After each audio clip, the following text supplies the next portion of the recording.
আওয়ামী লীগের 110 জন এমপি জেলখানায় আছেন, 38 জন মন্ত্রী, উপমন্ত্রী, প্রতিমন্ত্রী, মন্ত্রী পদমর্যাদার ব্যক্তিরা কাস্টডিতে আছেন। দৈনিক সমকালের রিপোর্ট অনুযায়ী 3,59,000 কে গ্রেপ্তার করা হয়েছে, অধিকাংশ আওয়ামী লীগের। এবং রাস্তাঘাটে যাকে যেখানে পাচ্ছে মবের হাতে তাদের মৃত্যুবরণ করতে হচ্ছে, এমন ঘটনা আছে। তো এই জাতীয় মবের ভিতরে পড়ে আপনি কি চান যে আমরা বাংলাদেশে এখন যে একটা যুদ্ধংদেহী মব সংস্কৃতি, উচ্ছৃঙ্খলতা, আমরা বাংলাদেশের ভিতর থেকে আমরা মৃত্যুমুখে পতিত হই? অথবা খায়রুল হকের মতো বা যেমন রাশেদ খান মেনন, যার বয়স এখন 87-88 বছর, তাদের হ্যান্ডকাপ দিয়ে নেওয়া হচ্ছে। আনিসুল হক, যার বয়স 70 বছর ঊর্ধ্বে, কোর্টের ভিতর তাকে ফিজিক্যালি অ্যাসল্ট করা হচ্ছে। হাসানুল হক ইনুকে মারা হচ্ছে। অ্যাপিলেট ডিভিশনে রিটায়ার্ড জাজ শামসুদ্দিন চৌধুরীকে এমন ভাবে মারছেন যে তার সার্জিক্যাল ট্রিটমেন্ট করতে হচ্ছে। এই ভয়ঙ্কর পরিস্থিতিতে দেশে থেকে সবকিছু করা সবার পক্ষে সম্ভব না। তবে আমাদের অনেক নেতা, অনেক বিভিন্ন, আমাদের 64টা জেলা ছাড়াও আমাদের 73টা রাজনৈতিক জেলা আছে, প্রতিটি উপজেলা কমিটি আছে, সবাই বাইরে আসে নাই, তারা কাজ করতেছে। এই দুঃসময় যেভাবে কর্মীদের সঙ্গে যোগাযোগ রাখতে হয়, তাদের সংঘবদ্ধ করতে হয়, মানুষকে ক্যাম্পিং করতে হয়, কনভিন্স করতে হয়, আমাদের ডেভেলপমেন্ট কথা শোনাতে হয়, সেভাবে আমাদের কাজ কিন্তু চলছে। আমরা ভার্চুয়ালি না, যে যেখানে আসি সেখান থেকেই কাজ করছি আমরা। এবং আমরা জানতে পেরেছি যে দলীয় সভানেত্রী কাউকে কাউকে ফোন করছেন এবং অনেক দলের শীর্ষ নেতাদের আর ফোন টোন করছেন না। তো দলের সভানেত্রী যাদেরকে ফোন করছেন না তারা কি মাইনাস, আর নতুন যাদেরকে ঘন ঘন ফোন করছেন, কথা বলছেন, তারা কি তাহলে নতুন ভাবে দলে পদ পেতে যাচ্ছেন? আসলে কি আপনার কাছে ফোন টোন আসে কিনা, বা আপনি ফোন টোন করেন কিনা? আপনার সাথে যোগাযোগটা কতটুকু ঘনিষ্ঠ এই গত 1 বছরে? দেখুন, আমি বাংলাদেশ আওয়ামী লীগের একজন কর্মী। মাননীয় প্রধানমন্ত্রী অনুগ্রহ করে আমাকে মন্ত্রী করেছেন। দুইটি মন্ত্রণালয়ের দায়িত্বপ্রাপ্ত মন্ত্রী ছিলেন আপনি, কেমন? আমি সে কথাটা বলতে যাচ্ছি। আমি সেন্ট্রাল কমিটির কেউ না, কাজে সেন্ট্রাল কমিটি সংক্রান্ত নেত্রী কার সঙ্গে কথা বলছেন, কার সঙ্গে বলছেন না, এগুলো আমার জানার বিষয় না। তবে আমার সামগ্রিকভাবে আমি অ্যাজ এ হোল বলতে চাই, মাননীয় প্রধানমন্ত্রী তার দলের তৃণমূলের কর্মীর থেকে শুরু করে সবার সঙ্গেই তার যোগাযোগ আছে বলে আমার মনে হয়। আপনি কি মনে করেন যে মানে আমরা সামাজিক যোগাযোগ মাধ্যমে যখন দেখি আপনাদের দলের নীতি নির্ধারণী মহলের শীর্ষ নেতাদের বিরুদ্ধে অভিযোগ রয়েছে এবং দলের তৃণমূল চায় এই পুরনো নেতৃত্বকে ঢেলে সাজাতে, আপনি এই পুরনো নেতৃত্বকে ঢেলে সাজিয়ে তরুণ নেতৃত্ব এবং পরিচ্ছন্ন রাজনীতিবিদদের আওয়ামী লীগের সম্মুখ সারিতে নিয়ে আসবার জন্যই তৃণমূল আমরা দেখি সব সময় সামাজিক যোগাযোগ মাধ্যমে সরব। এবং আমি কারোর বিরুদ্ধে ব্যক্তিগত আক্রমণ করা মেসেজ দেখাতে চাই না, আপনি যদি চান আমি দেখাবো। আপনি কি চান কিনা আওয়ামী লীগ এই চক্র ভেঙে নতুন করে পুনর্গঠন করা প্রয়োজন? তানভীর, আমারও কিন্তু একটা লিমিটেশন আছে, সেটা হলো আমার কথা বলার একটা লিমিটেশন আছে। আমি চাই আওয়ামী লীগ বাঙালি জাতির ইতিহাসের যত গৌরবময় অর্জন সব আওয়ামী লীগের নেতৃত্বে এসেছে। আজকের যে সমৃদ্ধ বাংলাদেশ, ডেভেলপমেন্টের রোল মডেল, আজকের নিজের টাকায় পদ্মা সেতু থেকে শুরু করে যা কিছু হয়েছে, আমি চাই বাঙালি জাতির অনেক চাওয়া আছে আওয়ামী লীগের কাছে।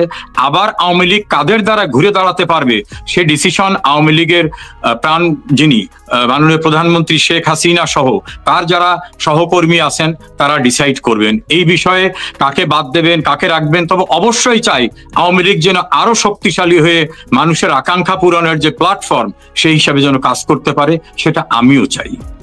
কেউ কেউ বলছেন তাজউদ্দিন আহমেদের সন্তানদের নেতৃত্বে নতুন করে আওয়ামী লীগ পুনর্গঠিত হওয়ার একটি প্রক্রিয়া চলছে। আপনি তাজউদ্দিন আহমেদের পরিবারের মানে তাজউদ্দিন আহমেদের সন্তানদের নেতৃত্বে আওয়ামী লীগ পুনর্গঠনের এই প্রক্রিয়াটিকে কিভাবে দেখেন? এখানে একটু পিছনে যেতে হবে। বঙ্গবন্ধু যখন ইয়াং লিডার তখন কিন্তু 3 জন তাকে ছেড়ে চলে যান, হোসেন শহীদ সোহরাওয়ার্দী, মাওলানা আব্দুল হামিদ খান ভাসানী এবং শেরে বাংলাকে ফজলুল হক, বিভিন্ন রিজন দিয়ে তা চলে যান। বঙ্গবন্ধু যখন মুসলিম শব্দটাকে বাদ দিতে চাইলেন অনেক গুরুত্বপূর্ণ নেতারা তাকে ছেড়ে চলে গেলেন। বঙ্গবন্ধু যখন 6 দফা দিলেন তখন অনেকে বললেন না 21-11 দফা দিতে হবে, বঙ্গবন্ধু ডিটারমাইন্ড ছিলেন সেই জায়গায়। এইভাবে 62 শিক্ষা কমিশন আন্দোলন থেকে শুরু করে ভাষা আন্দোলন, আইয়ুব বিরোধী আন্দোলন, 69-এর গণ অভ্যুত্থান, 70-এর নির্বাচন, অনেক প্রতিকূলতা কিন্তু আওয়ামী লীগ লিডারশিপের উপরে গেছে। আবার বঙ্গবন্ধু কারাগারে যাওয়ার পরে তার সুযোগ্য উত্তরসূরিরা মনিটর করেছেন, পরিচালনা করেছেন। বঙ্গবন্ধু হত্যাকাণ্ডের পরে কিন্তু আবার শেখ হাসিনা গেছেন, সেই জায়গায় কিন্তু শেখ হাসিনার নেতৃত্ব নিয়েও কিন্তু বিব্রতকর অবস্থা সৃষ্টি হয়েছিল। বাকশাল নামক একটি সংগঠন হয়েছিল, মিজানুর রহমান চৌধুরীর নেতৃত্বে কিন্তু আলাদা একটা আওয়ামী লীগ হয়েছিল। ডক্টর কামাল হোসেন আওয়ামী লীগেরই ছিলেন, তিনি কিন্তু গণফোরাম করেছিলেন। আবার 1/11-এর সময় সংস্কারের নাম নিয়ে শেখ হাসিনাকে বাদ দেওয়ার একটা প্রক্রিয়া হয়েছিল। কাজে বিভিন্ন জায়গায় ধাক্কা আওয়ামী লীগের উপর এসেছে। এই সব ধাক্কায় তাজউদ্দিন সাহেবের মেয়ে সিমিন হোসেন রিমি, তিনি মাননীয় প্রধানমন্ত্রীর লাস্ট ক্যাবিনেটেরও মন্ত্রী ছিলেন। এবং আজকে ফেসবুকে তাদের ইন্টারভিউ দেখলাম, সোহেল তাজ বলছেন যে শেখ হাসিনা আমাদের যেভাবে ভালোবাসছেন সেটা মায়ের মতো, তাদের ইন্টারভিউ দেখলাম। এখন কোন অবস্থার প্রেক্ষিতে উনি গেছেন এটা আমরা জানি না, তবে মূল স্রোতের বাইরে গিয়ে শেখ খালেদা জিয়াকে বাদ দিয়ে কিন্তু আপনার মনে আছে যে সাইফুর রহমান, মেজর হাফিজকে দিয়ে বিএনপি করার চেষ্টা করা হয়েছিল এবং তাদেরকে ইলেকশন কমিশন থেকে চিঠিও দেওয়া হয়েছিল। সংস্কারের নামে শেখ হাসিনাকে বাদ দিয়েও ব্যবস্থা নেওয়ার চেষ্টা করা হয়েছিল। মূল স্রোতের বাইরে গিয়ে সোহেল তাজ হন আর যে তাজ হন, আমার মনে হয় না কেউ সফল হবে। কারণ ভারত উপমহাদেশে দেখে গেছে যে রাজনীতির মূল স্ট্রিমের বাইরে গিয়ে আলাদাভাবে কিছু করা যায় না। আপনি এমন কোনো কিছু বলতে চান কিনা আজকের এই অনুষ্ঠানের মাধ্যমে, যেটি আপনি 5ই আগস্ট জুলাইয়ের পর আপনার অনুভব হয়েছে, আপনার নির্বাচনী এলাকার মানুষের কাছে আপনি কোনো কিছুর জন্য ক্ষমা চান কিনা, বা জুলাই চলছে, জুলাই অগাস্ট আন্দোলনে আপনাদের কোনো রাজনৈতিক ভুল সিদ্ধান্ত ছিল কিনা, যেই সিদ্ধান্তটি না নিলে হয়তো দৃশ্যপট ভিন্ন রকম হলেও হতে পারত? দেখুন, সরকার পরিচালনা করছেন যারা, এরা কেউ অ্যাঞ্জেলস না, এরা মানুষ। আমি যখন তাদের কাউকে কাউকে বলছি যে আগে এটা নিরসন করলেন না কেন, তারা বলছে যে আপনি তো একজন লয়ার, যখন মামলা কোর্টে আছে তখন আমরা ডিসিশন দেবো কিভাবে? আমরা কি কোর্টকে বলবো এই তুমি এই ডিসিশন দিও না, ওই ডিসিশন দাও? কোর্টে মামলা ছিল, কাজে সেখানেও আমাদের পক্ষ থেকে লিখিত জবাবেও বলা হয়েছে যে ছাত্রদের যে দাবি, ওই দাবি আমরা 18 সনে মানছি, আমরা ওই দাবির পক্ষে। অ্যাটর্নি জেনারেল থেকে শুরু করে তারা এটা বলছেন। ফলে জুডিশিয়ারিতে বিচারাধীন সাবজুডিস ম্যাটার যেটা, সেইটা আমাদের কিছু করার ছিল না। তারপর আমি মনে করি আরো টেকনিক্যালি বিষয়টাকে ডিল করা যেত কিনা। আমি তো কারো ভুল ধরার মতো লেভেলের মানুষ আমি না, তবে আমি মনে করি মানুষের আকাঙ্ক্ষাকে আরো গুরুত্ব দিতে হবে। ভুল ধরার বিষয় না, মানে একটা টিমে অনেকের পরামর্শ থাকে, একজন নেতা নিশ্চয়ই তার সভার পরামর্শগুলো বিবেচনায় নেন। এখন আপনি কোনো পরামর্শ দিয়েছিলেন কিনা আপনার সভানেত্রীকে যে মাননীয় সভানেত্রী আমরা এই বিষয়টি করতে পারি, বা আপনার সেই সুযোগটি ছিল কিনা, আপনার কথা বলার স্পেস ছিল কিনা? দেখুন, আমি সেন্ট্রাল কমিটির সদস্য এবং লাস্ট ক্যাবিনেটের মন্ত্রীও ছিলাম না, কিন্তু আওয়ামী লীগের বিভিন্ন পর্যায়ে লেভেলের লোকজনদের সঙ্গে যখনই আমার যোগাযোগ হয়েছে, আমি ছাত্রদের আকাঙ্ক্ষাকে বোঝার জন্য তাদের বলেছি। তারাও আমাকে বলেছে যে আমরাই তো তাদের আকাঙ্ক্ষাকে পূরণ করেছি 18 সালে। এখন সুপ্রিম কোর্টকে তো আমরা ডাইরেক্ট অর্ডার দিতে পারি না তুমি কালকে এটা শেষ করে ফেলো, কাজে আমাদের জায়গা থেকে ছিল না। কিন্তু ছাত্রদের মুভমেন্টকে আমার মনে হয় আরো টেকনিক্যালি তাদের মুভমেন্টটাকে ডিল করা যেতে পারতো। এটা আমি আমার জায়গা থেকে যে পর্যন্ত পৌঁছানো যায় সে পর্যন্ত পৌঁছেছি।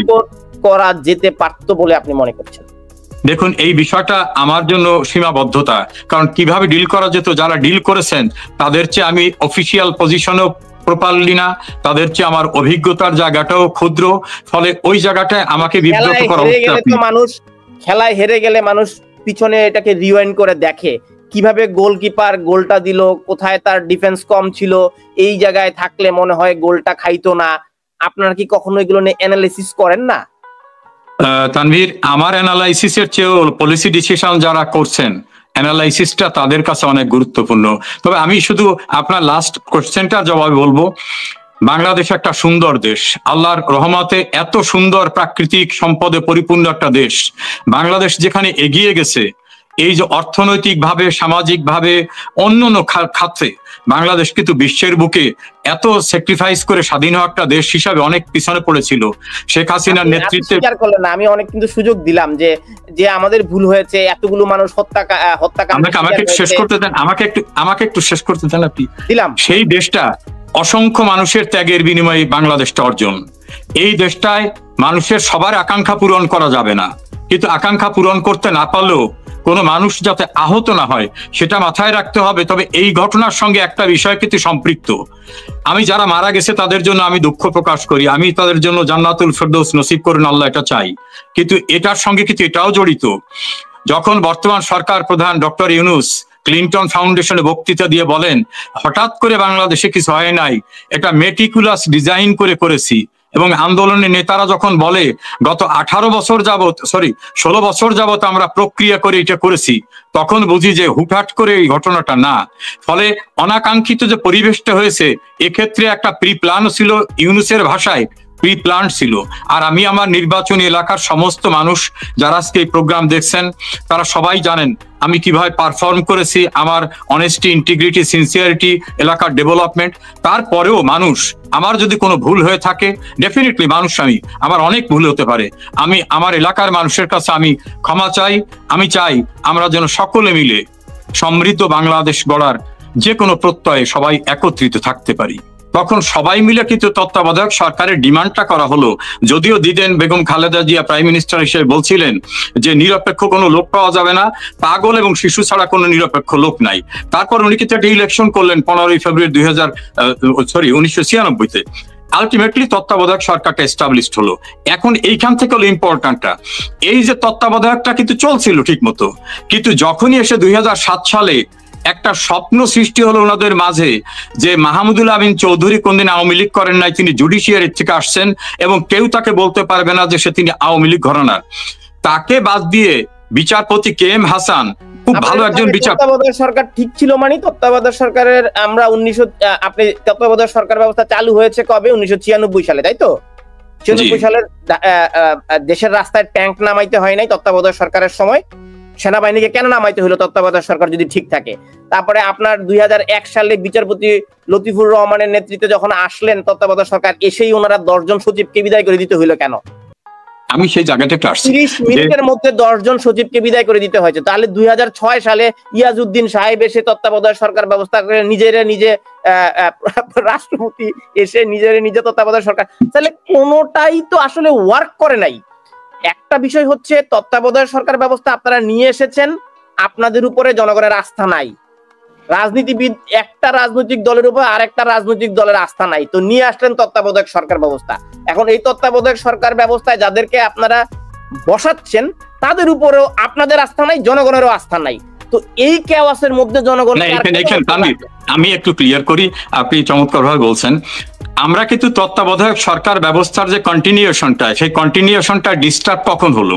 যখন আইন অনুযায়ী হচ্ছে ইমিডিয়েট পাস্ট, লটা হচ্ছে এরকম যে immediate past chief justice will be the chief of caretaker government. যদি তিনি নারাজি হন তাহলে তার পূর্বে যিনি রিটায়ার্ড করেছেন তিনি যদি না চান তাহলে তার পূর্বে যিনি অ্যাপিলেট ডিভিশনে রিটায়ার্ড জাজ তিনি, তাহলে দেখা গেল যে বিচারপতি মাহমুদুল আমিন চৌধুরী যদি রাজি না হন তাহলে হবেন বিচারপতি হামিদুল হক। তো ওই দুইজনই রিটায়ারমেন্টে বললেন যে ইয়াজউদ্দিন সাহেব যে নিজে তত্ত্বাবধায়ক হলেন, আমাদের কথা বলা হয় যে আমরা রাজি হইনি। আরে ভাই, আমাদের তো কেউ প্রস্তাবই দেয় নাই, আমাদের কোনো ডাকেই নাই। ওনারা দুইজন কিন্তু স্টেটমেন্ট দিয়ে বললেন যে আমাদের কেউ ডাকেই নাই। সেখানে কিন্তু তত্ত্বাবধায়ক ব্যবস্থাটাকে আমরা যখন হস্তক্ষেপ করে রাষ্ট্রপতি নিজেই তত্ত্বাবধায়ক হয়ে গেলেন, কোর্টকেও ডিসিশন দিতে দিলেন না, তখন কিন্তু ওই তত্ত্বাবধায়ক সরকার ব্যবস্থাটারও কবর রচনা করা হলো ওই জায়গায়, এবং সে সময় বিএনপি কিন্তু এই কাজটি করলো। এখন আপনি দিয়ে দিলেন দায় বিএনপির উপরে। না, আমি ফ্যাক্টসটা বললাম, আমি বিএনপি না, ফ্যাক্টসটা বললাম। হ্যাঁ, ফ্যাক্টসটা বলেন। এবং আপনাদের দলের যে শীর্ষ নেতারা আসছেন ওনারা এখন বলছেন যে প্রফেসর ডক্টর ইউনূসের অধীনে নির্বাচন মানে না, একটা নিরপেক্ষ তত্ত্বাবধায়ক সরকারের অধীনে নির্বাচন হইতে হবে। তো এখন এই নিরপেক্ষ তত্ত্বাবধায়ক সরকারের কনসেপ্টটা বা প্রধানরা কোথা থেকে আমদানি করবেন, এটার কোনো ফর্মুলা আপনাদের কাছে আসলে নাই। তো আমি একটু ভিন্ন প্রসঙ্গে যাচ্ছি, যদিও এটা ব্যক্তিগত, আপনি চাইলে প্রশ্নের উত্তর দিতে পারেন। আপনি একটু, আপনাকে আমি আপনার অনুমতি নিয়ে, আচ্ছা, আপনার বিরুদ্ধে একটি ব্যক্তিগত অভিযোগ।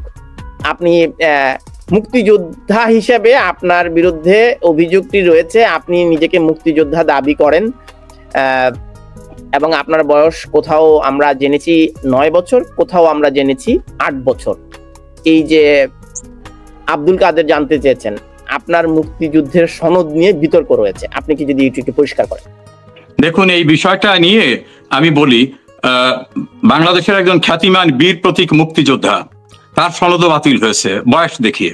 আমাদের দেশে বয়স কিন্তু সবসময় আমরা সঠিক বয়সের জায়গায় থাকি না, আমাদের বয়স কিন্তু নির্ধারিত হয় স্কুলের সার্টিফিকেটে, এবং এই বিষয়টা সুপ্রিম কোর্টে বিচারাধীন আছে। হাইকোর্ট ডিভিশন জাজমেন্ট দিয়ে বলছেন যে কাউকে তার শিক্ষাগত যোগ্যতার সার্টিফিকেটের বয়স দিয়ে তাকে নির্ধারণ করা যাবে না। যেহেতু এটা সাবজুডিস ম্যাটার, এর বাইরে আর আমি বিষয়টা নিয়ে কোনো কথা বলবো না। হাইকোর্ট ডিভিশনে জাজমেন্ট হয়েছে, এখন অ্যাপিলেট ডিভিশনে পেন্ডিং আছে। ধন্যবাদ। এখন আমরা একটু জানতে চাই যে আপনি কোন পরিস্থিতিতে বাংলাদেশ থেকে চলে আসলেন এবং ঠিক কতদিন পর আপনি চলে আসলেন? যদিও আমাদের এই অনুষ্ঠানে আপনি প্রথম, এর আগেও আপনি এটি বলেছেন, আমরা একটু জানতে চাই আপনি কিভাবে নিরাপদে বেরিয়ে আসতে পারলেন এই পরিবর্তিত রাজনৈতিক পরিস্থিতিতে। জনাব রেজাউল করিম। দেখুন, আমি যে নির্বাচনী এলাকা থেকে দুবার এমপি হয়েছি, আমার কাউন্টার পার্ট ছিলেন মাওলানা দিলওয়ার হোসেন সাইদি সাহেবের ছেলে। আমার নির্বাচনী এলাকা একটু ভিন্ন ধরনের এলাকা। আমার একটা ক্রিটিক্যাল অবস্থার ভিতর থেকে বাসা থেকে বের হতে হয়েছে। ঢাকায় বেশ কিছুদিন ছিলাম, তারপরে ক্রিটিক্যাল সিচুয়েশনকে ফেস করে আমাকে বাইরে আসতে হয়েছে। আপনি কখন জানতে পারলেন এই সিচুয়েশনটি ক্রিটিক্যাল? এটা কি 5 তারিখে, 4 তারিখে, 3 তারিখে? আপনার না, আমি 5 তারিখে আমি আমার নিজের বাসায়, যে সরকারি ন্যাম ফ্ল্যাট অর্থাৎ যেখানে এমপিরা থাকে সেই বাসায় ছিলাম। আমি টেলিভিশনে যখন দেখলাম যে প্রধানমন্ত্রীকে সরিয়ে নেওয়া হয়েছে নিরাপদ জায়গায়, তখনই আমি বুঝতে পারলাম যে সিচুয়েশনটা এমন ভাবে ডিটোরিয়েটেড যে এখন বোধহয় ভিন্ন রকম পরিস্থিতি। তখন আমি জানলাম। এর পূর্বে আমি এই বিষয়টা সম্পর্কে সামগ্রিকভাবে যে এতটা অস্থিতিশীল হয়ে যাবে, নিয়ন্ত্রণে বাইরে চলে যাবে, এটা আমার ধারণা ছিল না। তো কার সহায়তায় আপনি ন্যাম ফ্ল্যাটের এই ভবন, তো সাধারণত তখন বিক্ষুব্ধ ছাত্ররা, ছাত্র জনতা সমস্ত জায়গায় ঘিরে রেখেছিল, আপনি এমন পরিস্থিতিতে আর হেলিকপ্টার দিয়ে ওখান থেকে বের হন নাই, কেমন করে? দেখুন, আমার মতো অনেকেই অনেকভাবে এসেছে, সেই বিষয়গুলো নিয়ে আমরা এর ভিতর আলোচনায় যেতে চাই না। ক্রিটিক্যাল সিচুয়েশনে আমি বলবো আল্লাহ রব্বুল আলামিনের কুদরতি শক্তি দিয়ে আমাকে সহায়তা করেছেন, কোনো না কোনো ভাবে আমি বের হয়ে আসতে পেরেছি। সেটা আমি একাধিকবার ডিসকাস করেছি, এটা নিয়ে আর রিপিট করতে চাচ্ছি না এই মুহূর্তে। আচ্ছা, অভিযোগ যেহেতু আসে, আমাদের গণমাধ্যম কর্মী হিসেবে আমাদের এই প্রশ্নটা করতে হয়। আপনি যদি উত্তর দিতে না চান, সেটি একান্তই আপনার ব্যক্তিগত। জনাব রেজাউল করিম, আপনার প্রশ্ন না দেওয়ার অধিকার রয়েছে, কিন্তু আমার প্রশ্ন করার অধিকার রয়েছে। অনেকে জানতে চেয়েছেন আপনি বর্তমান অন্তর্বর্তীকালীন সরকারের অথবা এনসিপির কারো শীর্ষ ব্যক্তিদের সাথে যোগাযোগ করে আপনি বেরিয়ে আসতে সমর্থ হয়েছেন কিনা, এই অভিযোগটি কতটুকু সত্য? এই অভিযোগটি সর্ববিভাগে 100% অসত্য।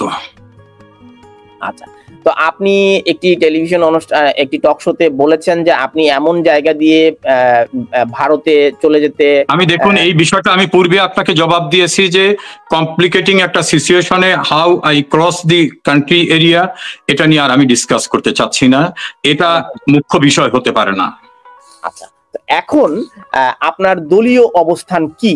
আপনার দলের সভানেত্রীকে নিয়ে আপনাদের সেই জুলাই অভ্যুত্থানের ঘটনায় ছাত্রদের উপর গুলি চালানোর নির্দেশনা নিয়ে আল জাজিরা একটি প্রতিবেদন প্রকাশ করেছে, অর্থাৎ অনুসন্ধানী ডকুমেন্টারি প্রকাশ করেছে।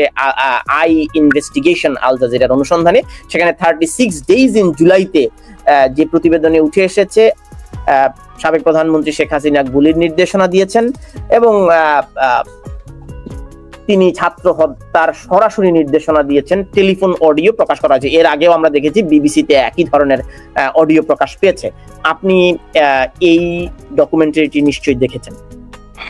আমি ডকুমেন্টারি পুরোটা দেখিনি, আমি বিভিন্ন আলোচনা শুনেছি এবং আমার কাছে যতটুকু তথ্য আছে, মাননীয় প্রধানমন্ত্রী যখন হোলি আর্টিজানের ঘটনাটা, সেখানে অনেক বিদেশিরা আটকা পড়েছিল, সেই সময় একটা সিচুয়েশনে তার কনভারসেশনের কথাগুলো বাইরে এসেছে। এই জুলাই অগস্টের যে ঘটনা, সেই ঘটনা প্রবাহে তিনি কাউকে হত্যা করার জন্য আদেশ দিয়েছেন, এরকম কোনো তথ্যপাত্র আমার কাছে জানা নাই। এবং বিভিন্ন সোর্স থেকে আমি যতটুকু জেনেছি, তিনি বরং ওই সময়ের আনফরচুনেট সিচুয়েশনের ভিক্টিমাইজড যারা হয়েছিল, মুগ্ধ সৈন্য, তাদেরকে ডেকে এনেছেন, তাদের সহানুভূতি জানিয়েছেন, আর্থিক সহায়তা করেছেন। যারা ইনজুর্ড হসপিটালে, তাদের কাছে গিয়েছেন এবং বিভিন্নভাবে হত্যাকাণ্ডের শিকার ছাত্ররা হয়েছে, পুলিশ হয়েছে, তাদের যারা আন্দোলনরতদের ভিতর থেকে অনেকে পরিষ্কারভাবে বলছেন যে আমরা যদি মেট্রো রেলে আঘাত না করতাম, আমরা পদ্মা সেতুতে আঘাত না করতাম, আমরা যদি পুলিশকে খুন না করতাম, তাহলে আন্দোলন বেগবান হতো না। এই সরকারের একজন অ্যাডভাইজার আছেন, উপদেষ্টা, তিনি পরিষ্কারভাবে বলছেন যে 5 তারিখে শেখ হাসিনার পতন না হলে আমরা অস্ত্র তুলে নিতাম, আমরা সশস্ত্র যুদ্ধের জন্য প্রস্তুত হয়ে গেছিলাম। কাজে সিনারিওটা যারা ঘটিয়েছে তারা নিজেরাই স্বীকার করেছেন। এই ক্ষেত্রে শেখ হাসিনাকে লায়াবল করার মতো কোনো তথ্যপত্র, ধরেন শেখ হাসিনা গুলি করার আদেশ দিয়েছে, এখন সমন্বয় পরিষদের তাদের নেতারা যখন নিজেরাই বলতেছে যে আমরা গুলি করে মেরছি, তাহলে শেখ হাসিনা কি তাদের হুকুম দিছিল যে তোমরা গুলি করো? এগুলো অবিশ্বাস্য কাহিনী। আল জাজিরা, আপনি বলছেন হলি আর্টিজানের সময়ের সেই টেলিফোন কল, কিন্তু আল জাজিরার অনুসন্ধানী এই ডকুমেন্টারিতে বলা হয়েছে 17ই জুলাই 6টা 55 টেলিফোন কল এটি, এবং সেই কলে ওয়ালিদ আসিফ ইনাম ছাত্রলীগের এবং সাদ্দামের সাথে টেলিফোন কলের অংশ বিশেষ সেখানে প্রচার করা হয়েছে। আপনি কি সেটি শুনেছেন? আমি শুনেছি সাদ্দাম এবং ইনামকে কোনোভাবেই তোমরা মারমুখী হও, এই করো ওই করে, এ জাতীয় কোনো আদেশ নাই, বরং বলা হয়েছে যে কোনো সংঘাতে যাবা না। আমি সেটা শুনেছি। এটাকে পিসমিল করে ডিস্টর্টেড ওয়েতে যদি প্লেস করা হয় কোনো মিডিয়ায়, দ্যাট ইজ ডিফারেন্ট থিং। কিন্তু আমি যতটুকু তথ্যপাত্র, তাহলে ছাত্রলীগ সেই সময় প্রশাসন তাদের সঙ্গে, তারা কিন্তু সংঘাতে জড়িয়ে পড়তে পারতো, তারা বরং বিভিন্নভাবে যাতে সংঘাত না হয় সেই চেষ্টা করেছে। আমি তাদের কালকে ইন্টারভিউটাও সাদ্দামের ইন্টারভিউটাও গতকাল আরেকটি চ্যানেলে শুনেছি।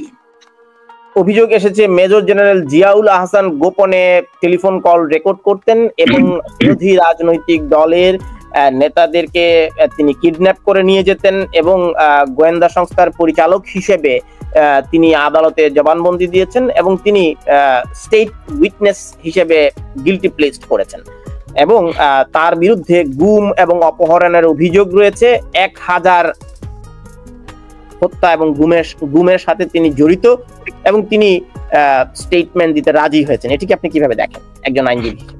দেখুন, আমি এই বিষয়টা সম্পর্কে ওয়াকিবহাল না, তবে জিয়াউল হাসানের যে লয়ার, ওনার বোন, তার স্টেটমেন্ট আমি ইন্টারভিউতে দেখেছি। সেখানে উনি বলছেন যে আমার ভাই অর্থাৎ মেজর জেনারেল জিয়াউল হাসান তিনি কখনোই গোয়েন্দা সংস্থার ডাইরেক্ট ছিলেন না, তিনি কখনো ওই কথিত আয়নাঘরের যদি কারো কাস্টডিতে থেকে থাকে সেই ডিজিএফআই এর ভিতরে তিনি কোনোদিন ছিলেন না, এবং তিনি ছিলেন ন্যাশনাল টেলিকমিউনিকেশন মনিটরিং যে সেন্টার সেইটার ভিতরে তিনি ছিলেন। তিনি কোন রকম কাউকে অপহরণ করার জন্য যে ইনস্ট্রুমেন্টাল যে একটা অথরিটি থাকে সেই অথরিটির ভিতরে তিনি কখনো ছিলেন না। আর যদি তিনি কোনো গিলটি প্লিট করেন, সেটা প্লিট করলে যদি সেইটার তথ্যপত্র সামনে আসে তখনই আমরা বলতে পারবো।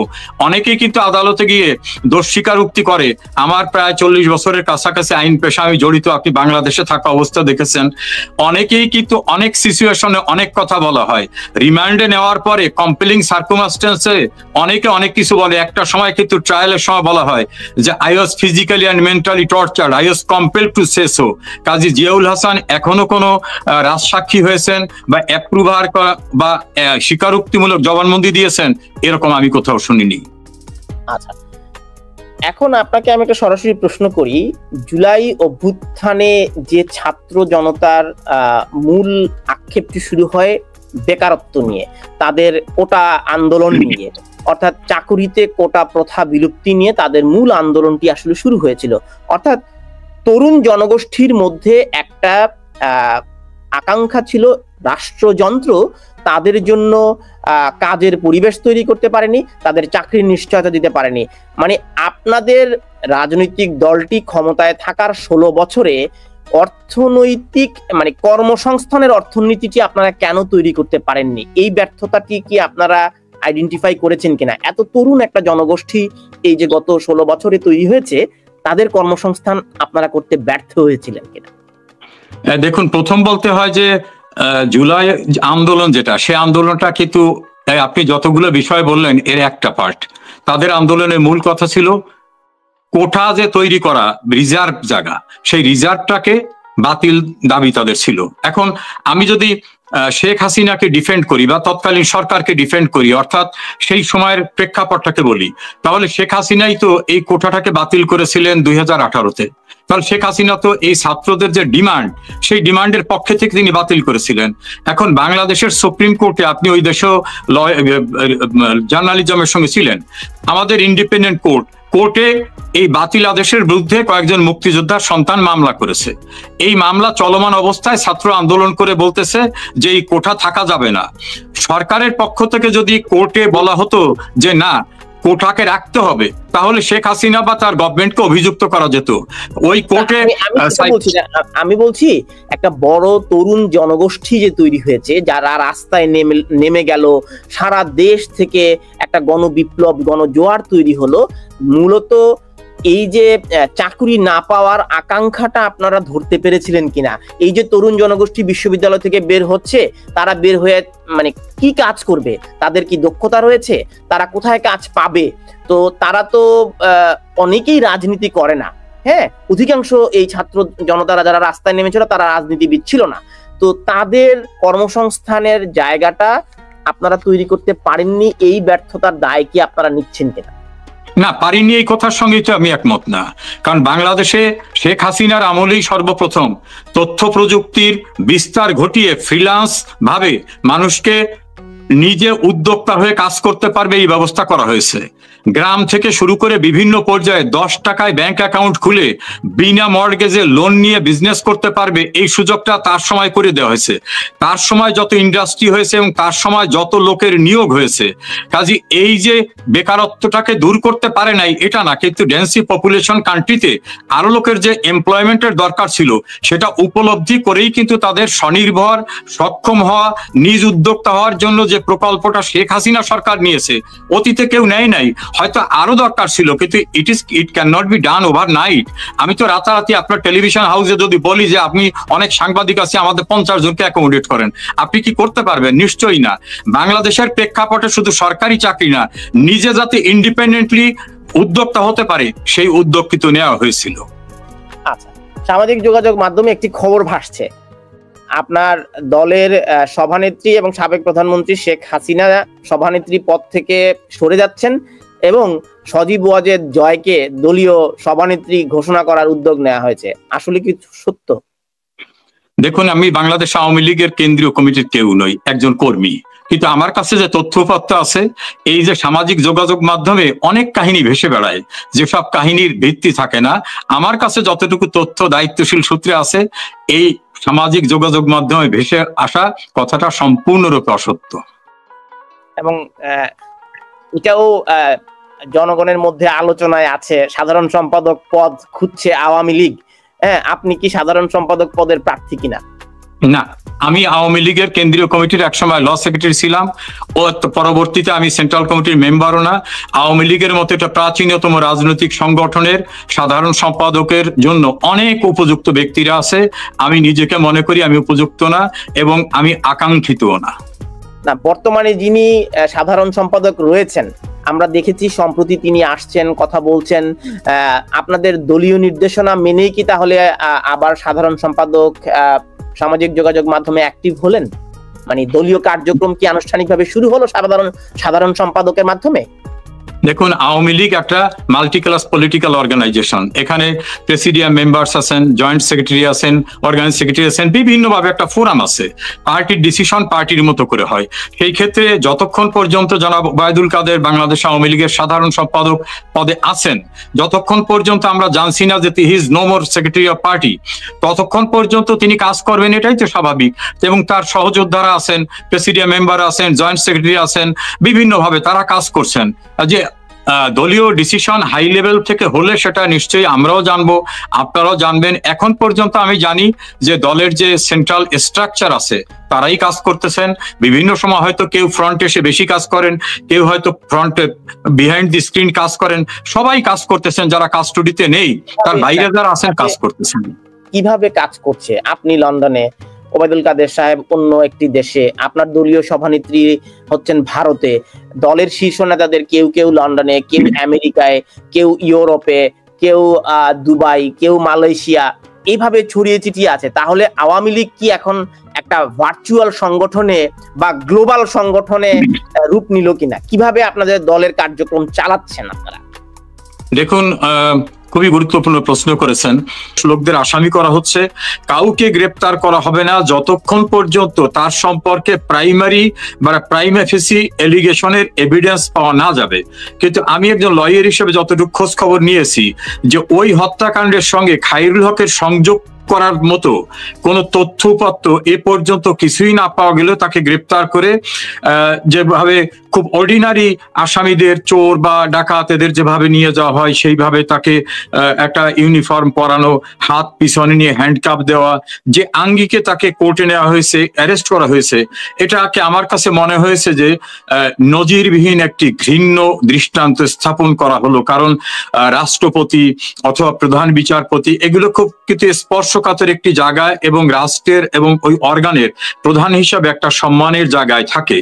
এ জাতীয় ব্যক্তিরা যদি এ জাতীয় মামলায়, যে মামলায় কোনো তথ্য উপাত্ত, কোনো ম্যাটেরিয়াল তার বিরুদ্ধে নাই, সাবস্টান্স নাই, তাদেরকে গ্রেপ্তার করা হয়, এভাবে নিয়ে যাওয়া হয়, তাহলে এটা বিচার বিভাগের সঙ্গে যারা সম্পৃক্ত আছেন বা যারা সম্মানিত পজিশনে থাকেন তাদের প্রত্যেকের জন্য একটা মেসেজ হয়ে যেতে পারে যে কেউ যদি তার প্রতি ক্ষুব্ধ হয় তাহলে সেই মানুষগুলো সুযোগ সুবিধা পেলে আমাদের উপরে খড়গহস্ত হবে। এবং ডেথ সেন্টেন্সে আপনি জানেন তার যেটা ডেথ মানে এই মামলায় মৃত্যুদণ্ড হতে পারে। তো এই বয়সের একজন লোককে মৃত্যুদণ্ড হতে পারে এমন অপরাধ অভিযোগের একটি মামলায়, যেটা এখনো চার্জশিটও হয় নাই, তদন্ত কর্মকর্তা এখন পর্যন্ত বলেনও নাই যে তদন্ত করে এই ব্যক্তির বিরুদ্ধে তথ্যপত্র বা এভিডেন্স পাওয়া গেছে, সেইভাবে তাকে গ্রেপ্তার করার ঘটনাটি নিঃসন্দেহে নজিরবিহীন একটা ঘৃণ্য কাজ হলে বলে আমার কাছে মনে হয়। এইটার বিরুদ্ধে অ্যাপিলের ডিভিশনে অ্যাপিল করলেন যারা বাদীপক্ষ। অ্যাপিল করার পরে এটা শুনানি হলো। 7 জন বিচারক বিশিষ্ট অ্যাপিলের ডিভিশনের বেঞ্চ 2 জনে সরাসরি বললেন না তত্ত্বাবধায়ক সরকার থাকা উচিত, 2 জনে, বিচারপতি এম এ ওয়াহাব মিয়া, বিচারপতি নাজমুনারা সুলতানা। আর বিচারপতি ইমান আলী তিনি অনেক অবজারভেশন দিলেন এবং তিনি একটা পার্টে গিয়ে কিছু কিছু বিষয় পার্লামেন্টকে ডিসাইড করার জন্য অভিমত রাখলেন। তাহলে 2 জন এবং উনি অর্ধার্ধি। আর বাকি 3 জন সরাসরি বললেন যে কনস্টিটিউশনে এরকম ভাবে অনির্বাচিত ব্যক্তিদের দিয়ে সরকার গঠন করার কোনো প্রভিশন না থাকায় আমাদের সংবিধানের আর্টিকেল 7(2)তে বলা হয়েছে যে এই সংবিধানের স্ট্রাকচারের সঙ্গে সাংঘর্ষিক এমন কোনো আইন করা যাবে না, যদি করা হয় তাহলে সেই আইন যতটুকু করা হবে ততটুকু অবৈধ হবে। কাজে সংবিধানে যেটা নাই সেই বিধানকে আমরা কোনোভাবে অ্যাপ্রুভ করতে পারি না। 3 জনে বললেন যে এটা ঠিক না। তখন চতুর্থ ব্যক্তি হিসাবে, অর্থাৎ 7 জনের ভিতরে প্রধানতম ব্যক্তি হিসাবে তারও একটা ভোটিং পাওয়ার ছিল, খায়রুল হক ভোটিং পাওয়ার দিয়ে তিনি 1 ডিগ্রি এগিয়ে দিলেন। তিনি বললেন যে উদ্ভূত পরিস্থিতিতে পার্লামেন্ট চাইলে, অর্থাৎ ইফ দি পার্লামেন্ট উইশ, আরো 2টা টার্ম নিতে পারে। কিন্তু গুরুত্বপূর্ণ পার্টটা উনি রাখলেন যে কোনোভাবেই সাবেক প্রধান বিচারপতিদেরকে তত্ত্বাবধায়ক সরকারের প্রধান করা ঠিক হবে না। অর্থাৎ উনি যেটা হতে পারতেন সেইটাকে উনি স্যাক্রিফাইস করে বললেন যে সাবেক প্রধান বিচারপতিদের বানানো ঠিক হবে না। কাজে ওনার যে লোভ লালসা নাই, তাহলে তো উনি বলতে পারতেন তত্ত্বাবধায়ক থাকুক, কারণ উনি রিটায়ার্ড করলে উনি তো প্রধানমন্ত্রীর স্ট্যাটাসে কেয়ারটেকারে চিফ হতে পারতেন। এইটা পার্লামেন্টে যাওয়ার পর পার্লামেন্ট কিন্তু তাদের যে পায়াস উইশটা অ্যাপিলেট ডিভিশনের, যে পার্লামেন্ট চাইলে, পার্লামেন্ট কিন্তু সেইটাকে চায় নাই, ফলে পার্লামেন্ট এটাকে বাতিল করেছে। কাজে বাতিলের প্রসঙ্গটাকে যদি লিটারালি বলতে হয় তাহলে পার্লামেন্ট তত্ত্বাবধায়ক ব্যবস্থাকে বাতিল করছে। অ্যাপিলেট ডিভিশন শুধুমাত্র বলছে সংবিধানের আইনের সঙ্গে এটা সাংঘর্ষিক, সে কারণে ওনাকে এই তত্ত্বাবধায়ক সরকার বাতিলের জন্য যেটা বলা হচ্ছে সেটা অভিযুক্ত করা যায় না। কারণ উনি একা না, ওনার সঙ্গে আরো 3 জন ছিলেন এবং ওনাদের পায়াস উইশটা পার্লামেন্ট নেননি। তো পার্লামেন্টে যত এমপি ছিলেন তারা বাতিল করলে তারা অপরাধী হতে পারে। এলে একটা পার্ট। দ্বিতীয় পার্টটা হলো মুক্তিযুদ্ধের ইতিহাস নামক একটা গ্রন্থ রচনা করার জন্য একটা প্রজেক্ট নেওয়া হয়েছিল। এটা সাবেক রাষ্ট্রপতি জিয়াউর রহমানের জীবদ্দশায়। সেখানে হাসান হাফিজুর রহমান নামক একজন বিশিষ্ট ব্যক্তিকে প্রধান করে করা হয়েছিল। তারা এই মুক্তিযুদ্ধের ইতিহাস সম্পাদনা করলেন। অনেক পরে দেখা গেল যে মুক্তিযুদ্ধের ইতিহাসে সেই বইটা উনি এককভাবে কিছু অংশ চেঞ্জ করে দিয়েছেন। সেখানে উনি বলছেন যে মুক্তিযুদ্ধের ঘোষক জিয়াউর রহমান। তখন আব্দুল সালাম নামক এক ব্যক্তি হাইকোর্টে রিট করলেন, রিট করে বললেন যে এ বইটা তো জিয়াউর রহমানের আমলে হয়েছে, উনি তো আপত্তি দেন নাই। তিনি তার যুক্তিতে আরো বললেন জিয়াউর রহমান একটা আর্টিকেল লিখেছিলেন একটি জাতির জন্ম, সেখানেও তিনি এই কথা বলেন নাই, এবং জিয়াউর রহমানের অ্যানাউন্সমেন্টের ভিতরে নাই। জিয়াউর রহমান প্রেসিডেন্ট হিসেবে যতদিন ছিলেন তিনি কখনো 26শে মার্চের পরিবর্তে 27শে মার্চ অর্থাৎ ওনার ঘোষণার দিনটাকে সে কখনো স্বাধীনতা দিবস বলে নাই। ফলে জিয়াউর রহমান নিজেই যেটা ক্লেম করেন নাই সেটাকে দিয়ে এই যে বইটাকে চেঞ্জ করেছে ঠিক হয় নাই। এইটাকে শুনানিতে খায়রুল হক সাহেব বিএনপি লয়ারদের শুনলেন, যারা মুক্তিযুদ্ধের সংগঠক ছিলেন লয়ার তাদের শুনলেন, সকলকে শোনার পর অ্যাটর্নি জেনারেলকে শুনলেন। শুনে উনি জাজমেন্ট দিয়ে বললেন যে না, মুক্তিযুদ্ধের স্বাধীনতার ঘোষণা হয়েছে 26 তারিখে, যার প্রাইমারিলি 7ই মার্চ মূল কথাটা হয়েছিল, কিন্তু ফর্মাল ডিক্লারেশন যেটা সেটা 1972 সনের সংবিধানের প্রস্তাবনার ভিতরে উল্লেখ করা আছে যে 26শে মার্চ আমরা, ফলে নতুন করে আর একজনকে স্বাধীনতার ঘোষক করা ঠিক হবে না, এভাবে উনি ওনার জাজমেন্টটা দিয়ে দিলেন। এটা হলো সেকেন্ড। থার্ডটা হচ্ছে ঢাকার মন সিনেমা নামক একটা সিনেমা হলের মালিক, তিনি তার সিনেমা হলটি অ্যাকোয়ার হয়ে গেছিল, ফলে ওইটাকে ফেরত চেয়ে তিনি মামলা করলেন। অ্যাপিলেট ডিভিশন পর্যন্ত যাওয়ার পরে অ্যাপিলেট ডিভিশন বললেন আমাদের কিছু করার নাই, সংবিধানের 5ম সংশোধনীতে যা যা ওই সময়ের সরকার করে ফেলছে এটা আমাদের নতুন করে কিছু করার নাই। কি করতে হবে তাহলে? তখন সে আবার হাইকোর্টে ফিরে এসে সংবিধানের 5ম সংশোধনী এটাকে চ্যালেঞ্জ করলেন, এবং ওই সংশোধনীর মধ্য থেকে যে তার সিনেমা হলটাকে গভর্নমেন্ট অধিগ্রহণ করছে সেটাকেও বাতিল চাইলেন। এইটাকে শুনানি করতে গিয়ে খায়রুল হক বললেন যে যারা এটাকে অ্যাকোয়ার করছিল তার তো অ্যাকোয়ার করার ক্ষমতা ছিল না, অধিগ্রহণ করার, কারণ তিনি তো নির্বাচিত প্রতিনিধি ছিলেন না। তিনি 1975-এর 15ই আগস্ট থেকে শুরু করে 1979 সালের 5 এপ্রিল পর্যন্ত যত কিছু উনি ঘটিয়েছেন সবটাকে 5ম সংশোধনীতে উনি বৈধতা দিয়ে একটা পার্লামেন্টের অ্যাপ্রুভাল নিয়েছেন। সিনেমা হলের মালিকানার রায় দিতে গিয়ে সামরিক বাহিনীর প্রধান হিসেবে ক্ষমতা দখলটির যে মন্তব্য, এটি আসলে কতটুকু রেলেভেন্ট একজন আইনজীবী হিসেবে? ওইখানে ইন্টারেস্টিং হলো সিনেমা হলের মালিক কিন্তু সিনেমা হলটাকেই শুধু ফেরত চাননি, যে আইনের মধ্য থেকে তার সিনেমা হল দখল করা হয়েছে তিনি সেটাকেই চ্যালেঞ্জ করছেন মুখ্য, যে 5ম সংশোধনী আইন করে আমার সিনেমা হল অধিগ্রহণকে বৈধ করেছে পার্লামেন্ট। ওই যে 5ম সংশোধনী করা হলো এটাই তো বৈধ হয় নাই, কারণ যিনি 5ম সংশোধনী আইনটার অর্ডিন্যান্স করেছেন পার্লামেন্টে পাশ করিয়েছেন তিনি তো করার এখতিয়ার সম্পন্ন ছিলেন না। কেন ছিলেন না? তিনি যখন ক্ষমতা গ্রহণ করেন তখন তিনি সরকারি কর্মচারী ছিলেন, কর্মকর্তা ছিলেন। তা যদি প্রেসিডেন্ট না থাকে ভাইস প্রেসিডেন্ট টেক ওভার করবে, ভাইস প্রেসিডেন্ট না থাকলে স্পিকার টেক ওভার করবে। তো জিয়াউর রহমান যখন নিজেকে প্রধান সামরিক আইন প্রশাসক বলছেন এবং পরবর্তীতে রাষ্ট্রপতি ঘোষণা করছেন, ওনার তো লিগালি একজন চাকরিজীবী হিসাবে এটা করার সুযোগ ছিল না। ফলে ওই জাজমেন্টটা দিতে গিয়েই কিন্তু খায়রুল হকের বেঞ্চ বললেন যে যার কোনো এখতিয়ারই নাই ক্ষমতা দখল করার, অর্থাৎ রাষ্ট্রপতির, তিনি যে দখল করেছেন এটা অবৈধ ছিল এবং তার দখলটা রাষ্ট্রদ্রোহিতা, কারণ কনস্টিটিউশনে এইরকম কোনো প্রভিশন নাই। ওই যে রাষ্ট্রদ্রোহিতার কথা উনি বললেন সেটা কিন্তু মন সিনেমা হলের সঙ্গে কানেক্টেড, একটার সঙ্গে আরেকটা কিন্তু বিচ্ছিন্ন না। আর মন সিনেমা ব্যাখ্যা দিচ্ছেন, কিন্তু আমি যদি আপনাকে একটু বলি, বিচারপতি ABM খায়রুল হক মুন সিনেমা হলের এই মামলার রায় দিতে গিয়ে সাবেক প্রেসিডেন্ট জিয়াউর রহমানের ক্ষমতা দখল অবৈধ করলেন, এবং তিনি আবার অনির্বাচিত তত্ত্বাবধায়ক সরকার ব্যবস্থাটি বাতিল করলেন, এবং তিনি আবার বঙ্গবন্ধুর খুনিদের ফাঁসির আদেশ দিলেন, এবং তিনি খায়রুল হক আবার গ্রেনেড হত্যা মামলায় তারেক রহমানকে সাজা দিলেন। তো প্রত্যেকটি রাজনৈতিক মামলা এগুলো কিন্তু প্রত্যেকটাই ওনার হাত দিয়ে। তো তাহলে অন্যান্য বিচারপতিরা কেন এই বিষয়গুলোতে আগ্রহ দেখালেন না? আপনার কাছে কি মনে হয় খায়রুল হক এই রাজনৈতিক বিষয়গুলোর মামলা রায় দিতে গিয়ে কোনোভাবে রাজনৈতিক সরকার দ্বারা প্রভাবিত হয়েছিলেন কিনা? এখানে একটা তথ্য গ্যাপ আছে।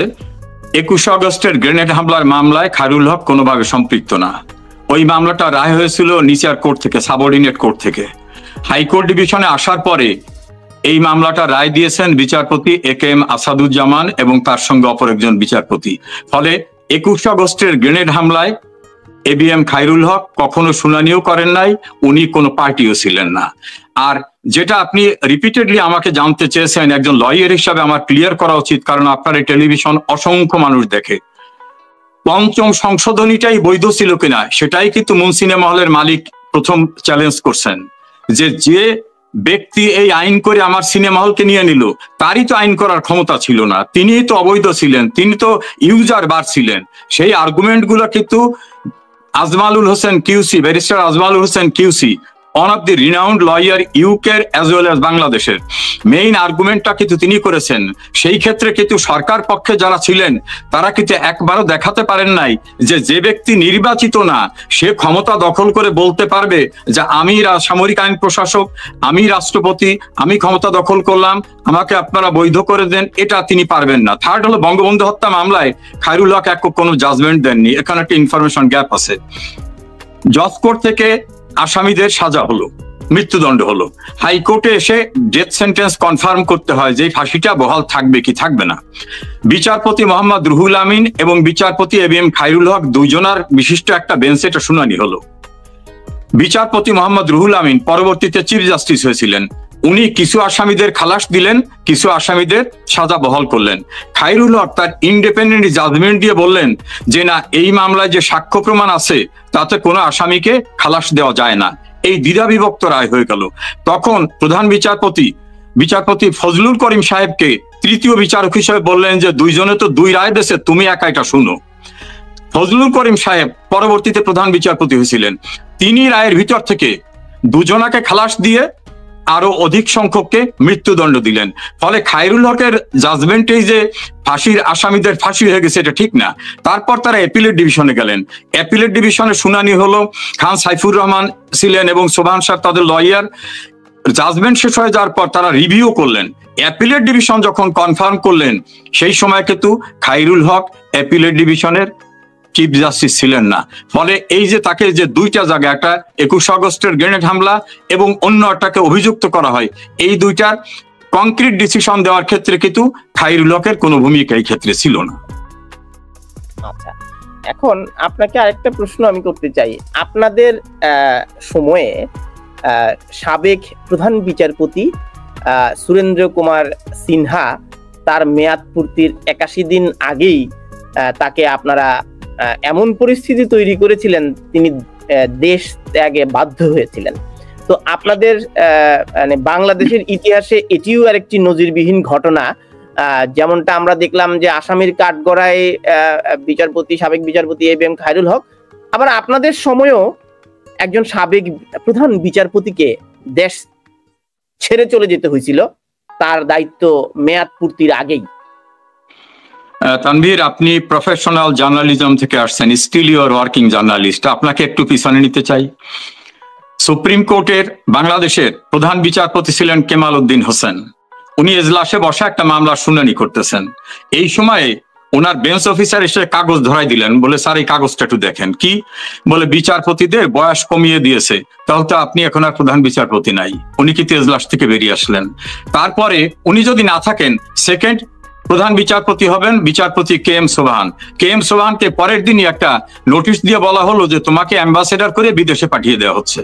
ফলে বিচার বিভাগের মাথা মুড়িয়ে দেওয়া সর্বপ্রথম ঘটে গেল কিন্তু SK সিনহার পূর্বে। এখন SK সিনহার কেসটাকে আমি ডিটেলসে যাব না আমাদের সময়ের সংক্ষিপ্ততায়, আমি শুধু এইখানে যেতে চাই।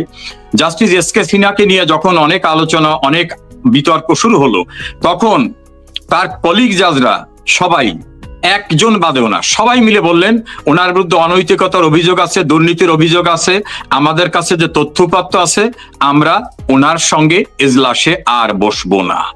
এইটা যখন বিচারপতি MA ওহাব, বিচারপতি মির্জা হোসেন হায়দার থেকে শুরু করে সকল বিচারপতিরা বললেন ওনার সঙ্গে আমরা এজলাসে বসবো না, তখন কিন্তু সুপ্রিম কোর্ট স্ট্রাক্ট হয়ে গেল। সেই সময় কিন্তু একটু আপনাকে থামাই, অন্যান্য বিচারপতিরা বলছেন তার বিরুদ্ধে অভিযোগ আছে, সে অভিযোগগুলো কি প্রমাণিত হয়েছিল? তার সাথে এই বিচারপতি সিনহার সাথে এজলাসে বসবেন না, এটা আপনারা কখন জানতে পারলেন অন্যান্য বিচারপতিরা, যখন আপনারা তাকে পদত্যাগে বাধ্য করছিলেন তখন, নাকি আপনারা আগে থেকেই জানতেন? তো আগে থেকে আমরা কেউ জানতাম না, আমরা কেউ জানতাম না। মহামান্য একজন ব্যক্তিকে একটি রাষ্ট্রযন্ত্রের প্রধান বিচারপতি নিয়োগ দিচ্ছেন, আপনি আগে থেকে জানতেন না তার বিরুদ্ধে দুর্নীতি রয়েছে? দেখুন, অনেকেই কিন্তু এটা আমাকে এবং সাধারণ দর্শকদের বিশ্বাস করতে বলছেন? আপনি এমন একজন বিচারপতি নির্বাচন করলেন, তার বিরুদ্ধে অভিযোগ রয়েছে, এটি আপনারা আগে থেকে জানতেন না। যখনই আপনারা তাকে পদত্যাগে বাধ্য করলেন, তখন বাকি এজলাসের বিচারপতিরা জেনে গেল তিনি দুর্নীতির দায়ে অভিযুক্ত, এবং সেই অভিযোগগুলো প্রমাণিত হলো না। এটি বিশ্বাস না, এখানে বিষয়টা হচ্ছে এরকম যে প্রধান বিচারপতিকে নিয়ে যখন উত্তাল অবস্থা জাস্টিস এস কে সিনহাকে নিয়ে, তখন অন্যান্য বিচারপতিরা মহামান্য রাষ্ট্রপতি যেহেতু তাদের নিয়োগকর্তা, তার সঙ্গে দেখা করলেন। রাষ্ট্রপতি সেখানে তাদের কাছে বান্ডিল আকারে তদন্ত রিপোর্ট উপস্থাপন করলেন। আর এই যে কোনো তদন্ত বিচারকদের বিরুদ্ধে কিন্তু রাষ্ট্রপতির কাছে রিপোর্ট যাবে এবং ফাইনাল ডিসিশন দেওয়ার অথরিটি কিন্তু রাষ্ট্রপতি আইন অনুযায়ী। তারা তার কাছে বান্ডিল আকারে অভিযোগ তুলে ধরলেন যে এই ব্যক্তির বিরুদ্ধে এই এই অভিযোগ আমার কাছে আসছে, আপনারা ডিসাইড করেন আমার কি করা উচিত। তিনি হয়তো চেয়েছিলেন যে সুপ্রিম জুডিশিয়াল কাউন্সিল হবে নাকি অন্য কিছু হবে। ওনরা সবাই সেই কাগজপত্র পেয়ে, এবং সেই কাগজপত্রের কারণ তারা সবাই অ্যাপিলেট ডিভিশনের জাজ, তাদের তো বোধ শক্তি আছে, তাদের প্রজ্ঞা আছে, মেধা আছে, অভিজ্ঞতা আছে, আইনগতভাবে স্কলার। তারা দেখার পরে তারা ওপিনিয়ন দিয়ে রাষ্ট্রপতিকে জানালেন যে ওনার সঙ্গে আমরা একত্রে কোর্টে বসবো না। এই সিচুয়েশনটা কিন্তু বাংলাদেশের ইতিহাসে অতীতে কখনো হয় নাই। আর একটা ফানি কথা আপনি বলছেন, না ফানি না, যৌক্তিক, যে আমরা কি জানতাম না তাকে নিয়োগ দেওয়ার সময়? তানভীর, নবাব সিরাজউদ্দৌলা কিন্তু মীর জাফর তার আপনজন ছিল, বঙ্গবন্ধুর সবচেয়ে ঘনিষ্ঠ ব্যক্তি কিন্তু মোস্তাক আহমেদ ছিল। এরকম অনেক জায়গায় দেখা যায় যে আমরা অনেক সময় সবকিছু থরলি জানি না। বিশ্বাসী যখন ঘাতকের ভূমিকা অবতীর্ণ হয় তাকেই বলা হয় বিশ্বাসঘাতক। আগে কিন্তু বিশ্বাসী হতে হয়। এখন এস কে সিনহার ঘটনা প্রবাহ যেগুলি তথ্য উপাত্ত তদন্ত করে মহামান্য রাষ্ট্রপতি পেয়েছিলেন, কারণ তদন্ত করাবার অথরিটিও কিন্তু তিনি, সেই বিষয়গুলো তো রাষ্ট্রের পক্ষে উনিই দেখবেন। এটা তো শেখ হাসিনা প্রধানমন্ত্রী বা আমি কি ছিলাম, আমি তখন কেউ ছিলাম না, আমি তখন মন্ত্রী এমপি কিছুই ছিলাম না, কিন্তু আমি ওন করি যে সেই অভিযোগের কারণেই কিন্তু বিচারপতিরা তার সঙ্গে না বসায়, তার রিজাইন দেওয়া ছাড়া আর কোনো পরিস্থিতি সেই সময় ছিল না। এখন আপনারা কি রিগ্রেট করেন কিনা যে কারণে বিচারপতি সিনহাকে অপদস্থ হয়ে তাকে দেশ ত্যাগ করতে বাধ্য হয়েছিল, একই ঘটনার ধারাবাহিকতায় রাজনৈতিকভাবে এই সাবেক বিচারপতি এবিএম খায়রুল হকও এভাবে হয়রানির শিকার হচ্ছেন?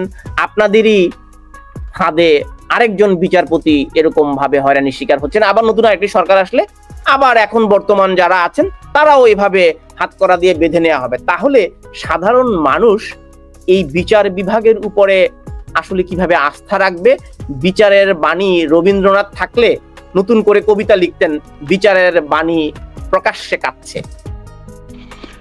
দেখুন, একই ঘটনার ধারাবাহিকতা না। জাস্টিস এস কে সিনহার বিরুদ্ধে যে অভিযোগগুলো এসেছিল, এখন পর্যন্ত কিন্তু জাস্টিস খায়রুল হকের বিরুদ্ধে সে জাতীয় অভিযোগ আসে নাই। আপনি যদি আরো একটু পিছনে যান, ধরেন এই তত্ত্বাবধায়ক সরকারের প্রসঙ্গটা নিয়ে তো আলোচনা এখানে আসছে। ধরুন 2007 সালে তত্ত্বাবধায়ক সরকার ব্যবস্থা কনস্টিটিউশনে ছিল, তখন কিন্তু ছিল। সেই সময় নিয়মটা ছিল যে immediate past chief justice will be the chief of the caretaker government. এখন এইখানে দেখা গেল যে ইমিডিয়েট পাস্ট চিফ জাস্টিস হন জাস্টিস মাহমুদুল আমিন চৌধুরী। উনি সিলেটের মানুষ, উনি খুব সবার দৃষ্টিতে সৎ মানুষ ছিলেন। তো উনি বিচারকদের বয়স বাড়াবার জন্য অ্যাপ্রোচ করেছিলেন। উনি দীর্ঘদিন চেষ্টা করার পর সেটা বাড়ানো হলো না। উনি রিটায়ারমেন্টে যাওয়ার পূর্বক্ষণেই বয়সটা বাড়ানো হলো উইথ এ টার্গেট, যাতে আর একজন ব্যক্তি, তখন যিনি প্রধান বিচারপতি, তাকে যাতে নেক্সট চিফ জাস্টিস হিসাবে, রিটায়ার্ড চিফ জাস্টিস হিসাবে পাওয়া যায় এবং তিনি যাতে কেয়ারটেকারের চিফ হন। এটি নিয়ে যখন দেশে আন্দোলন শুরু হলো বিভিন্ন রকম, তখন তৎকালীন রাষ্ট্রপতি প্রফেসর রিয়াজউদ্দিন আহমেদ তিনি অ্যানাউন্স করলেন যে কেউরে দরকার নাই, আমি রাষ্ট্রপতি, আমি চিফ অ্যাডভাইজার হয়ে গেলাম। উনি অ্যানাউন্স করে দিলেন। তখন এইটাকে চ্যালেঞ্জ করে বিচারপতি আওলাদ আলী সাহেবের কোর্টে একটা রিট মামলা হলো। ইন্টারেস্টিং হলো, সেই রিট মামলা যারা বাদী ছিলেন এর ভিতরে একজন ছিলেন professor AQM Badruddoza Chowdhury, doctor Kamal Amirul Islam, সমস্ত রাজনৈতিক দল। আওলাদ আলী সাহেব ওইটা শুনানি করতে যেয়ে বললেন যে আচ্ছা ঠিক আছে, একটা গুরুতর অভিযোগ আসছে যে সাবেক প্রধান বিচারপতিকে বাদ দিয়েই উনি একা দায়িত্ব নিয়েছেন, আমরা এটাকে শুনি, একটা রুল ইস্যু করব। Attorney general as a Mohammad Ali, তখন বিএনপির অ্যাটর্নি জেনারেল, তিনি বললেন যে বিকালবেলা একটা অর্ডার দেন, আমি একটা ডিসিশন আছে, ডিসিশনটা দেখাবো। সবাই চলে গেল যে বিকালে উনি অর্ডার দেবেন। বিকালবেলায় অ্যাটর্নি জেনারেল কোর্টে এসে একটা কাগজ ধরিয়ে দিলেন যে প্রধান বিচারপতি সৈয়দ মোদাসির সাহেব লিখে দিয়েছেন এই কোর্টে এই মামলার শুনানি হবে না। তো যখন ওই আওলাদ আলী সাহেব কাগজ পেলেন, তো চিফ জাস্টিস লিখে দিয়েছে তুমি আর শুনানি করবা না, তখন সে বললেন যে আমার আর অর্ডার দেওয়ার এখতিয়ার নাই। তখনই কিন্তু সবাই প্রধান বিচারপতির চেম্বারে গেলেন, উত্তাল হয়ে উঠল বাংলাদেশ।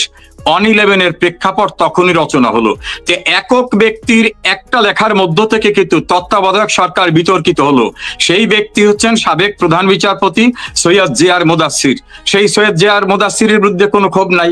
তত্ত্বাবধায়কের বিরুদ্ধে বিষয়ে যদি খায়রুল্লাহকে অভিযুক্ত করা হয়, তাহলে খায়রুল্লাহ তো ওয়ান ম্যান, আর এককভাবে যিনি তত্ত্বাবধায়ক ব্যবস্থাকে গোলমাল করে ভয়ঙ্কর অবস্থা করলেন সৈয়দ জেআর মোদাসির, যিনি ছাত্র শিবিরের মিটিং এ চিফ গেস্ট হয়ে যান, বিএনপির মিটিং এ যেতে পারেন আমি জানি না, তো সেই ব্যক্তির বিরুদ্ধে কোনো মামলা নাই। মামলাটা হলো এবিএম খায়রুল হকের বিরুদ্ধে। কাজে আরেকটা বিষয় আমি বলি, জুডিশিয়াল দায়িত্ব থেকে বিচারপতি জয়নুল আবেদিন 21 আগস্টের গ্রেনেড হামলার তদন্ত করতে গিয়ে তিনি এমন একটা রিপোর্ট দিলেন যে এই খুনের ঘটনাটাকে তিনি অন্য খাতে প্রবাহিত করলেন, যে বললেন যে জজ মিয়া কাহিনী তৈরি করে দিলেন। এখন যদি কোনো বিচারিক প্রক্রিয়াকে কেউ ইচ্ছাকৃতভাবে অন্যদিকে প্রভাবিত করে, তাহলে সেটাও কিন্তু আইনের দৃষ্টিতে অপরাধ হিসাবে গণ্য হয়। সেই ব্যক্তি কিন্তু বেঁচে আছেন, তার বিরুদ্ধে কিন্তু এখনো ন্যূনতম কোনোভাবে কোনো স্টেপস কেউ নেয়নি।